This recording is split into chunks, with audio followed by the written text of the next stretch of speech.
Hello, everybody. It's episode 2 of Pillars of Eternity. I had it back. It's been a while since I played. No Uh, problem. but did we talk you through everything? Roger. Say, is there anything you need? I guess I I've have got it. some basic traveling supplies for sale if you'd like Shit. to take a look. Can't remember where I was. It's been like well over a week since I've done this. Who are you? I'm a trader, originally from the Adir Empire, but I've been trying to establish new business out here. The life on the road has brought some unexpected challenges, to be sure. And I'm sure you've noticed how prickly the locals can be. But we're here to make the most of things, right? Well, you might as well try. My thoughts exactly. Something else you need? Tell me about Looks like we're settled for the night. Tell me about the Adir Empire. It's not as big as it used to be, but it's still big. The mainland is a continent northwest of here, but the colonies used to include Raed Saris and the Deerwood. Deerwood. About 150 years ago, Deerwood won its independence from the Empire. In fact, our companions are quick to remind me of. Something I just realized when I was in the load screen. Watch the fingers. Beep beep beep beep beep beep beep beep beep beep beep beep beep. Why'd you move all the way out here? Because it seemed friendlier than Raed Saris? My brothers took over the family mercantile business a few years ago, and there wasn't enough for me to do back home. I moved out to try and expand. Deerwood is a former Adir colony, so it seemed like a good place to start. And as much as I admire the Raid Saren's worth, they've always struck me as a little fanatical. Sounds reasonable enough. Let's see what you got. Okay, this is allowing you to trade your copper for stuff, your party, your stash, flip between them. Things are damn expensive in this world, so we're not going to buy anything right now. Exploration is key. Yep. Now it's gonna say. Oh, did I get whatever was in there? I don't think I did. Let's check it out. You gonna give me stuff? I deserve free money. Can't remember how far we got last time. Whatever. I'll have your water soon enough. Stream's not going anywhere. Blah blah blah blah blah. You suck. Blah. Hey, there's a plant. That is not the plant we need. And this path winds through a narrow canyon back the way you came. Grooves in the roads mark We shouldn't passage. stray too far. Okay, okay. Let's check by those outcroppings. Okay. Hey, look, a wolf. Let's attack it. So this tells you about the combat. It's just like Baldur's Gate. We're not going to go too far into it. And primary defenses, deflection, fortitude, reflex, will. If you ever played any D&D game, that's normal damage reduction. Of course, reduces the amount of damage you can have coming in. And then your endurance goes down when you take damage as well. When that goes down to 0, you fall over. You don't die, you just fall over. And we're going to probably kick the crap out of things like this. Now, I don't know if I showed you the tab option before, but it lets you pick up shit and find stuff. Hey, look, there's my burrs. This is it. As you receive quests, your journal will update with relevant information. Yeah. Odima said something about you being in business yourself. Oh yeah, I picked merchant, didn't I? I used to transport things people wanted to keep secret. Goods, people. Yeah, how's it happen you come out here?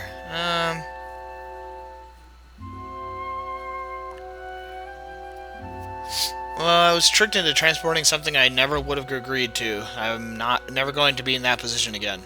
Hazard of the lifestyle, I suppose. You had to expect it with the possibility, no matter how much you didn't want it to be that way.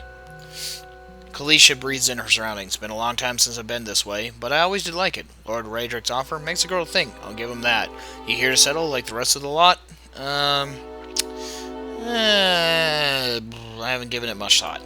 No harm in that. Might as well see the place first. So you must have some other plans in mind for coming this way. Someone to fall in love. Probably the same thing as I did before. Venture. Getting in trouble. I'm going to find some new friends. That may not be a bad idea. Surviving out here, sometimes it's less about what you know and more about who. Anyway, I'm wasting my time here. Odima will give me an earful. Let's be on our way. Why are you here? She sighs unevenly. Her eyes search the ground at her feet. My sister moved out here some time back. She sent me a letter. She seemed worried. But that's how she always is. This time, though, she asked me to come out. And that's got me a little worried. I haven't seen her in ages. Been doing guide work in Examital, I guess is how that's pronounced. But I'd do anything for her. She's a much better woman than me. So I'm here and we'll see. Dima I've worked with before. He usually doesn't drive a route this way, but he's doing it for me. Tell me about yourself. I've got simple needs. I like open skies and far horizons. I find work that lets me live that way. My family wanders too. Blah, God, I can't read tonight. We started in Deerwood, but my parents ended up in the Living Lands. I've got a brother in some place I don't know, and another in Adir. My sister in Gilded Vale. She's the only real homebody. What can you tell me about Deerwood? I'm not much for history, but from what I know, it used to be part of the Adir Empire. Broke off after a war some years back. The locals here are feisty, and that's how they like it. I've been out of touch, but I've been hearing weird kinds of things about it lately. People having trouble giving birth. I guess a lot of them. Been going on for years now, but somehow it's getting worse. With an easy tremor in her voice, she adds, "I'll have to ask my sister more about it." All right, let's get back to camp. Oh, bleh. You know, I wouldn't hold my breath that Sparfle's getting your water anytime soon. He does what he feels like, when he feels like. We should check up on him first, slap him around a bit. Stream's just down that way. Come on, let's get your waters. Okay, we'll get some waters. I like water. Most people do. Actually, I know people that absolutely don't like water. They would rather have soda or milk or something like that. I love water. Water's one of my things. One of my deals. It's my jam. If such a thing could be uttered. Nothing over here. I'm just exploring right now. So that's our map right now. It's hard for me to go to the left because I don't think they're ever going to patch that in. If I do it Kinney Corner, I can do it, but I have two monitors, and that is so damn annoying. Searching. Hey, a deer. Well, it's not there anymore. Searching. Hey, dead people. Travelers, maybe, or looters, or bandits. Bad sign any way you figure it. Corpse is cold to the touch, and a ripe smell wafts from it in putrid waves. A dark blah, blah, blah. Let's take this stuff. Mine. All of this is mine. Exploring the world. Hopefully not wasting too much time. Now, we can speed up the game. We can hit D, and we can hit S to slow it down. So, it's good to do when you feel like it's going too slow. What a surprise. Sparfle went hunting. At least he left the water skins. Come on. And that's where it tells you how to use the tab. This is recent. Not good. Footprints around the campfire are indistinct and may have been left here for days or longer. Let's go ahead and grab that beers. I'm sure there's more stuff. Well, yep, there we go. Yeah, when I'm recording, I like water. I drink water while recording and such. Just got done recording a bunch with Wharton, so that might be dating this video somehow, some way. And of course, I'm searching around, making sure I'm not missing out on anything. There's a lamp there. You crouch at the riverbank and dip your water skin into the cool water, while Kalisha waits nearby, keeping watch. As you rise, you notice her look up sharply towards the tree line. Out of the trees emerges Sparfle, one of the guides, barely discernible in the dim moonlight. He no longer carries his bow, and there is a strangeness to his gait. His stride wobbly as he moves towards you with labored breathing. Sparfle? Are you alright? Sparfle's toe catches on a rock, and he collapses forward in a heap. The feathered shaft of an arrow planted between his shoulders like an enemy flag. Uh-oh.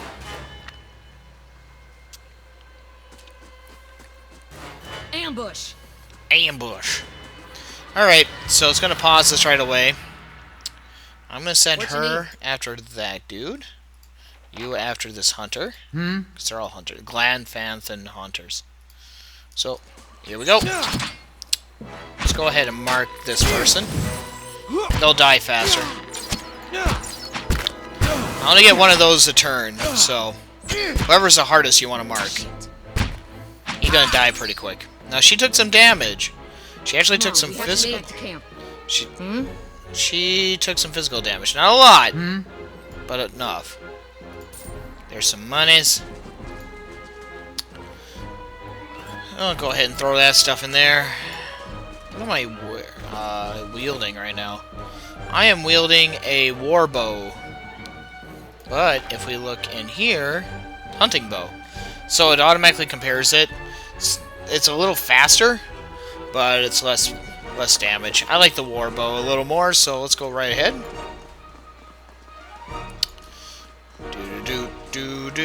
So let's go ahead and try to get back to camp here. Oh, look, more dudes. Everybody go attack that guy. Because I have awesome abilities. And you're very dead. Congratulations. That was not smart of you. Go and take your money. Throw that stuff away. Well, not throw it away, but... Oh, everybody dead. All around you lie the massacred remains of the other travelers, peppered with arrows and knife hilts, splayed and bug-eyed and filthy. Kalisha puts the back of her left hand to her mouth as if to ward away some poisonous vapors. A handful of dark figures stands above the fallen, treading on limbs and backs and heads, jerking their axes from their bodies as if from half-split logs. One of them, towering and severe, with a thick beard tasseled with knots, holds a wet blade at the neck of the man you recognize as Heodin, the last of your caravan left standing. Lay down your arms, trespassers. Do not forfeit this man's life for a fight you will lose. Hey, I got a lore. The rune has not been sullied by our hands, men of Ir-Glanfoth. Your words carry no weight when I have seen the truth with my own eyes. Blood must be paid for this intrusion. We have a rank and disposition, which represents how people respond to you. I don't know what it is yet, because I can't see it. So I say again, lay down your arms. Judging by the string of animal teeth around your neck, I'm guessing you are worshippers of Galawain. If Galawain told you to stop protecting ruins, would you? The man frowns and motions as if to swing his axe. Heodin winces, but the blow never comes. Instead, the man cocks his head intrigued. Of course, but he would not. It is by the command of all the gods that we accept this charge. How do you know? Because it's consistent with their beliefs, or because it's what you were told? The man glares. It has always been known to my people. I see. And what of Galawain's edict that weakness and age must be purged by youth and strength? You think Galawain would want some moldy, crumbling stones to survive long after their builders have turned to dust? The man's nostrils flare as he fumes. He would not. He told us otherwise. I'm sure he did, just not you personally. But why should that stop you from killing innocents? Distracted, the man's grip falters on his axe handle, and he nearly fumbles it, affording Hedo the moment he needs to dodge out of his swing, which comes too late. Howling with rage, the man charges you instead. That's kind of cool. Hey guys, everybody, attack that dude. Because we're going to. Yeah, that dude's screwed. After them! Yeah, that guy's really screwed. And you're all dead. Your enemy lies supine on the ground, unable to rise, his companions now silent among the other dead. His breath comes in wheezing, fitful gasps. He looks not at you, but at the sky above you. Forgive us. Barely audible beneath his choked sighs, a whisper of wind stirs the air. At this, the man's eyes roll back as he closes them. Good, good. The gods are just. A queer smile crosses his face. I am ready. The wind begins to swell, whipping around the camp, electric and volatile, upending pots and rattling tents like an angry spirit. You feel it begin to seep beneath your skin, and where it pierces you, it feels as though it is rending you apart from within. Seated against a wagon wheel amidst the howling maelstrom, slashed across his chest and bowel, Odema body stirs, and with great effort he raises his sagging head, his eyes barely open. He looks directly at you. Get inside! Run! And we're gonna... Come on, Burr! We gotta go! That's, it's not a good storm. That's the opposite of good. That is definitely the opposite of good. Straining against a gale that threatens to pull you off your feet with every step, you set your hands in worn folds of weathered rock and set about pulling yourself up the precipice. With a last burst of energy before your arms give out, you swing yourself up onto the ledge. Heodin trails behind, slowed by injury and delayed by earlier hesitation. He wasn't injured. Oh well. As he nears the face of the rocks, one of the falling attackers, who had been feigning death, lunges for Heodin, topples him onto the rocky ground. Restrained, Heodin lashes out against his fatigued assailant, but struggles to break his hold. They are close to you. From your position, you would have a good chance at hitting your mark.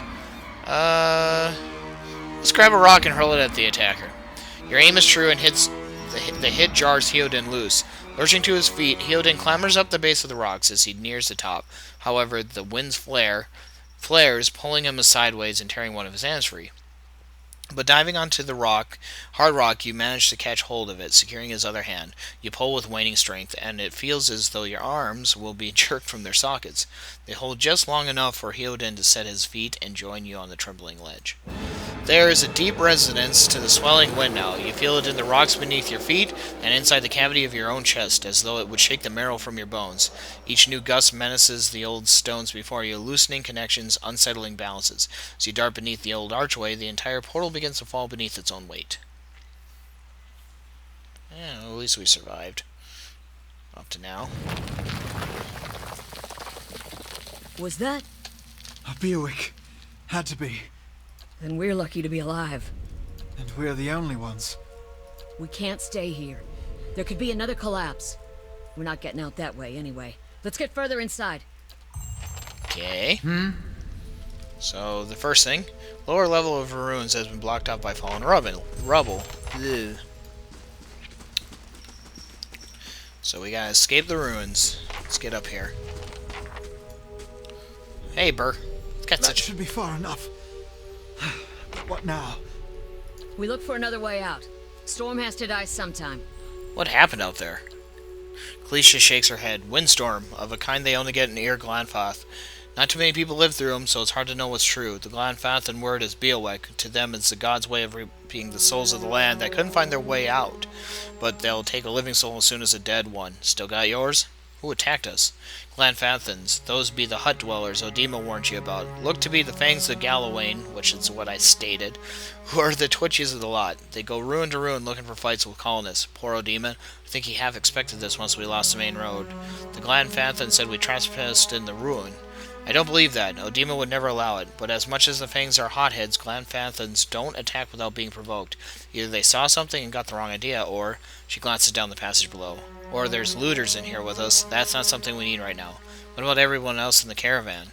Kalisha's lips press together and her chin rumples. Her voice is faint. The wheels got hold of them now. She looks up. Gods grant them better luck in the next lives. Well, I'm not going to say that. Let's get going. Well, let's check this way first. Always go left, right? Wonder who was here. See if they left anything useful behind. Hey, look, a torch. And a small shield. And a mace. And what appears to be a hammer and chisel. And some camping supplies. And so we can camp. Don't need to. You only get so many camps per set of stuff. So, we're still going. We got a full party right now, which is kind of neat. Let's keep scooting around here and find out what's going on. Let's go this way. Eastern Reach is full of dangerous... Look suspicious. Let's be careful. Dangerous place full of lurking enemies and careful concealed secrets. Enable scouting mode to remove... Yep. So if you go into scout mode, and he's a thief, he'll be able to see the traps and be able to disarm them, hopefully. Nah, he can't do those. And this is one way across this area. I just like disabling as many as I can. It's fun. And that's why I want to kind of play a rogue, but a ranger's just as good, because you can still do this. Yeah, that area goes nowhere. As I said, I played this beginning area before. Go ahead and move forward.